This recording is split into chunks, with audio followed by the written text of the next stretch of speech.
যে রাজ্যের ইন্টেলিজেন্স বলে কিচ্ছু নেই, রাজ্যের শাসন ব্যবস্থা ভেঙে পড়েছে, রাজ্যের প্রশাসনিক ব্যবস্থা ভেঙে পড়েছে। কাদের জন্য বিচারকরা ভয় পাচ্ছেন? একদমই নেই। আইনের শাসন বলতে কিছু নেই পশ্চিমবঙ্গে। শাসকের আইন চলছে। রাজ্যে আইনের শাসন বলতে কিছু নেই। এখানে পিসিমণির শাসন চলছে। ও যা ইচ্ছা তাই করছে। নিজেকে মহারানী ভেবে নিয়েছে। কেন্দ্রীয় বাহিনীকে যারা অপারেট করবে, সেই অপারেটররা ঠিক হতে হবে। দেখা যাচ্ছে কেন্দ্রীয় বাহিনী এলো, এসে মুর্শিদাবাদের আমবাগানে ঘুরে বেড়াচ্ছে, হাজারদুয়ারি দেখে বেড়াচ্ছে। এরকম কেন্দ্রীয় বাহিনী হলে হবে না। অনেক কিছু বিপাকে আছে। ডিএ, এসএসসি, এই প্রাইমারি অনেক কিছু নিয়ে বিপাকে আছে। সেই জন্য তো দেখছেন অনেক কিছু চেষ্টা করছে, হাসপাস করছে। চেষ্টা করে লাভ হবে না। তার কারণ কোনো সময় কন্টেম্পট অ্যাপ্লিকেশনের শুনানি হবে। কয়েকজন অফিসার বাদ দিয়ে, মমতা বন্দ্যোপাধ্যায়ের যারা একদম আশেপাশে ঘুরে বেড়ায়, কয়েকজন বাদ দিয়ে বাদবাকি সকলে ডিপ্রাইভ। তদন্ত হওয়া উচিত। তার কারণ ভয় তৈরি করতে চাইছেন, ভয়ের পরিবেশ কায়েম করতে চাইছেন। এটাই তৃণমূল কংগ্রেস চান, এটাই এই রাজ্যে বর্তমান শাসক দল চান। দেখুন, আমি মনে করি নির্বাচন সংক্রান্ত কাজে নির্বাচন কমিশনেরই সর্বোচ্চ ক্ষমতা থাকা উচিত, এবং সেটাই এতদিন হয়ে এসছে। কিন্তু এখন দেখা যাচ্ছে যে নির্বাচন কমিশন যে কাজগুলো এতদিন ধরে করেছেন, তার ফলে সর্বোচ্চ ন্যায়ালয়ও তাদের উপর আস্থা রাখতে পারছে না। সেই জন্য বিচারক নিয়োগ করা হচ্ছে। আসলে নির্বাচন সংক্রান্ত আইনে এই বিচারক নিয়োগের অ্যাজ সাচ সেরকম কোনো প্রভিশন নেই। নির্বাচন কমিশন তারা ডিটারমিন করবেন, তারা ঠিক করবেন। কিন্তু এক্সট্রাঅর্ডিনারি সিচুয়েশন তৈরি হয়েছে, আর এক্সট্রাঅর্ডিনারি সিচুয়েশন তৈরি করেছে নির্বাচন কমিশন। দেখুন, এই রাজ্যে এমন পরিস্থিতি তৈরি হয়েছে যে এই রাজ্যে উপযুক্ত সংখ্যক বিচারক নেই। কেন নেই? এই প্রশ্ন তো সর্বপ্রথম হওয়া উচিত। তার কারণ হচ্ছে এই রাজ্যে প্রতি বছর বিচারক নিয়োগ হয় না। মালিক মাজাহারের জাজমেন্ট সেই অনুযায়ী প্রতি বছর প্রতি রাজ্যে একদম টাইম শিডিউল মেনে বিচারক নিয়োগ হওয়া উচিত, হয় না। এই রাজ্যে বিচার ব্যবস্থার সঙ্গে সংশ্লিষ্ট কর্মী নিয়োগ ইররেগুলার, হয় না। কন্ট্রাকচুয়াল ওয়ার্কার নিয়োগ হয়, অত্যন্ত দুর্ভাগ্যজনক। একদিকে কন্ট্রাকচুয়াল ওয়ার্কার দিয়ে বিচার ব্যবস্থা চালানো হচ্ছে, অপরদিকে বিচারক নিয়োগ সেটা সঠিক সময় হচ্ছে না। কিন্তু আমি বলবো বিচার বিভাগ সরাসরি তদারকি শুরু করার পরে এই পরিস্থিতি কি বিচার প্রক্রিয়ায় প্রভাব ফেলার চেষ্টা হিসেবে দেখছেন?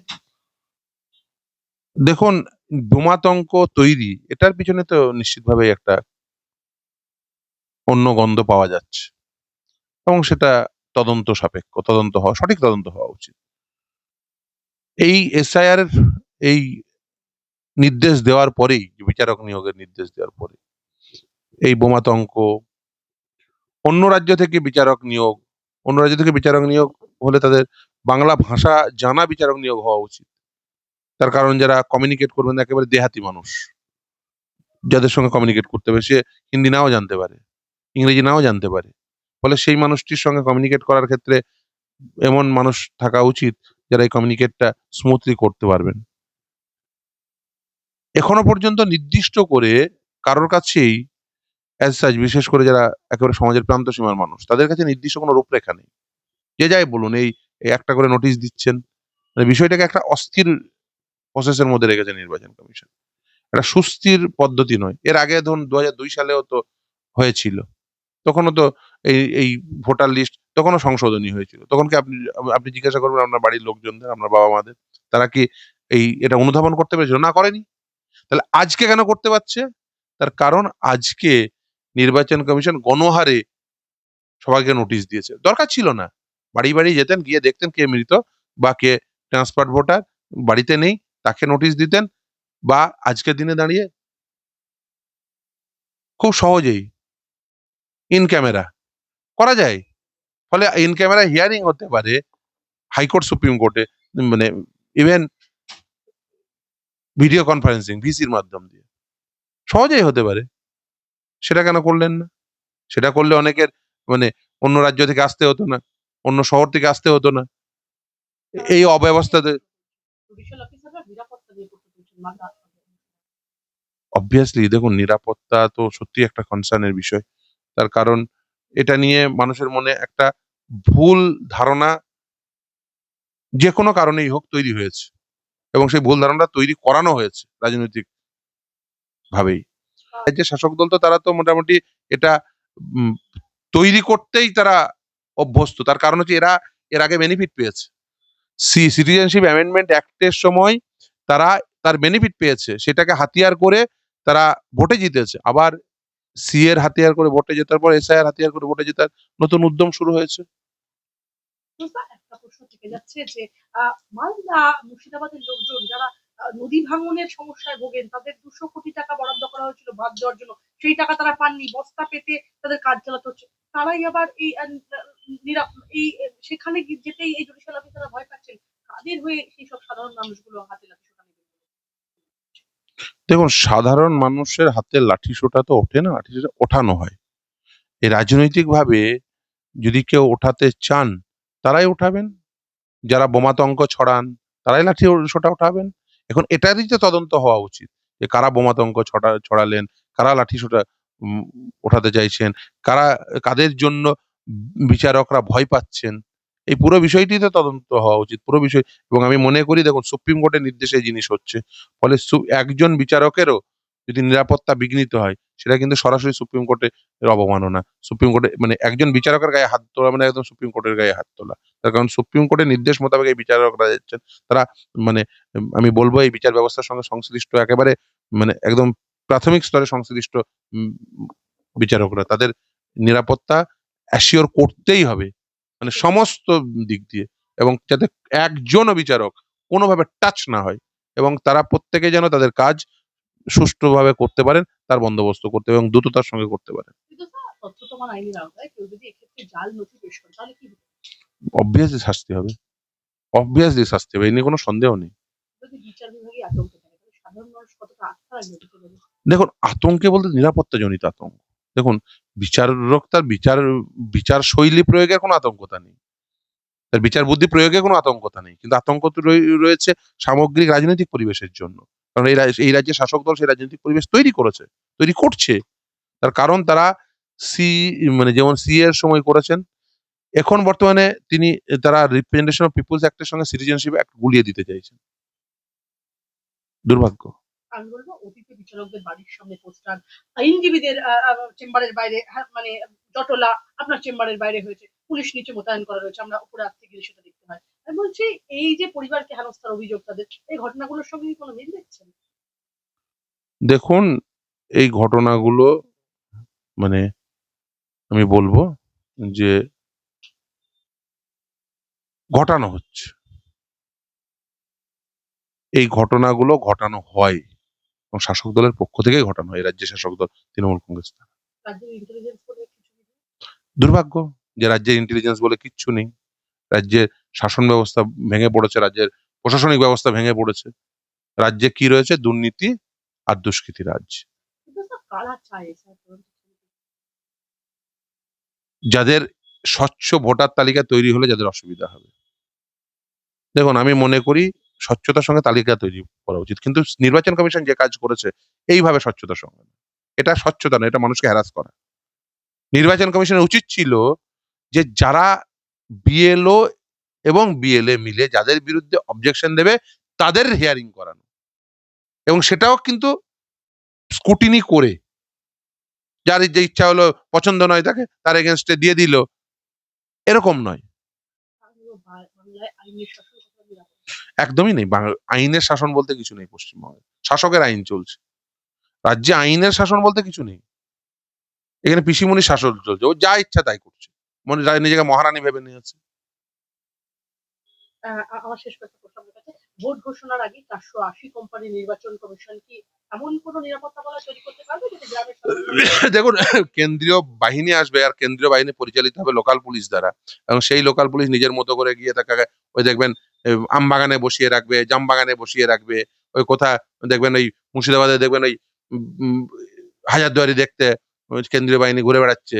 এইসব করলে কিন্তু ভোট সুষ্ঠুভাবে হবে না। কেন্দ্রীয় বাহিনীকে যারা অপারেট করবে সেই অপারেটররা ঠিক হতে হবে। দেখা যাচ্ছে কেন্দ্রীয় বাহিনী এলো, এসে মুর্শিদাবাদের আমবাগানে ঘুরে বেড়াচ্ছে, হাজারদুয়ারি দেখে বেড়াচ্ছে, এরকম কেন্দ্রীয় বাহিনী হলে হবে না। কেন্দ্রীয় বাহিনী আসতে হবে, কেন্দ্রীয় বাহিনীর সঠিক প্রয়োগ করতে হবে, এরিয়া ডমিনেশন করতে হবে।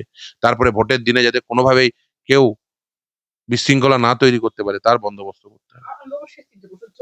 দেশের 12টা রাজ্যে এসআইআর হচ্ছে, যত জটিলতা কেন শুধু পশ্চিমবঙ্গে, কেন? তার কারণ পশ্চিমবঙ্গে যে শাসক দল রয়েছে তারা জটিলতা চায়। তারা এই জটিলতা তৈরি করেছে। তারা চান না একটা সুষ্ঠু ভোটার তালিকা তৈরি হোক। আর তার সঙ্গে নির্বাচন কমিশন সাথে সাথ মিলিয়েছেন। মমতা ব্যানার্জি তো চলে গেলেন আদালতে, কি বলছেন? দেখুন মমতা ব্যানার্জি ওটা ছবি তৈরি করতে গেছিলেন।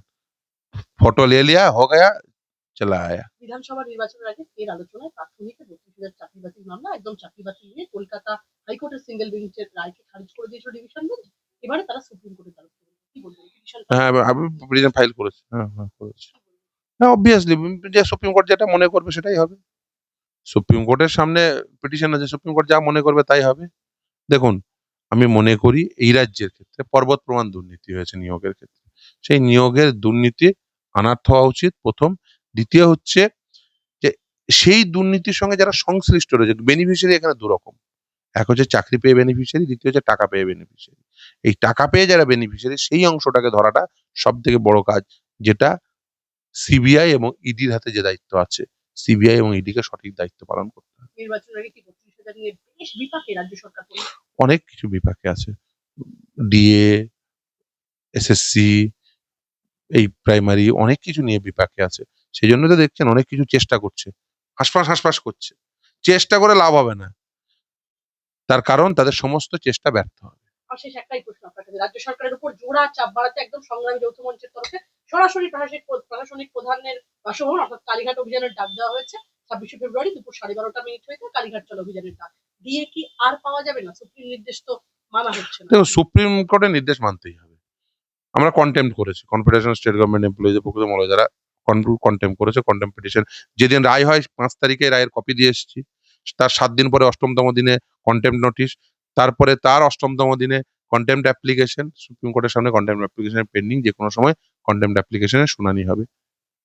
কালীঘাট চলো অভিযান নিয়ে কি বলবেন? দেখুন, আমি মনে করি এই রাজ্যের প্রতিটি মানুষের গণতান্ত্রিক আন্দোলন করা উচিত।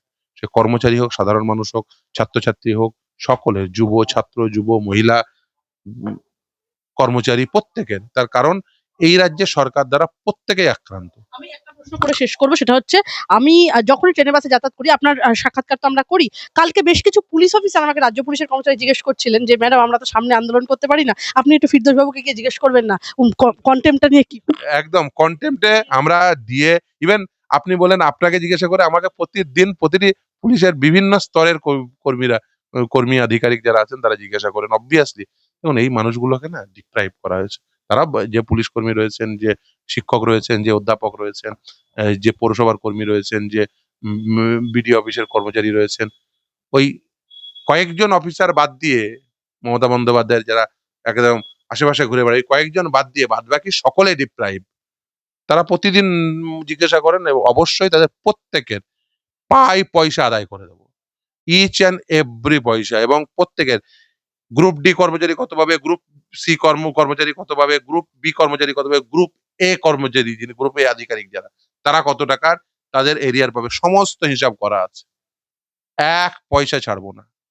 মমতা বন্দ্যোপাধ্যায় এই এত ২০০৮ থেকে ২০১৯ সময়কালের মধ্যে মমতা বন্দ্যোপাধ্যায়ের আমলে যত টাকা মমতা বন্দ্যোপাধ্যায় অন্য খাতে খরচ করিয়ে দিয়েছে, সেই প্রতিটি পয়সার হিসাব নিয়ে প্রতিটি পয়সা আদায় করে কর্মচারী, পেনশনার, যারা ইভেন অনেকে মারা গেছে তাদের পরিবার রয়েছে, তারাও সমস্ত টাকা আদায় করে নেবে এবং ওই আদায় করে ছাড়বো। এই আদায় হবে তারপরে সরকার থেকে যেতে দেবো।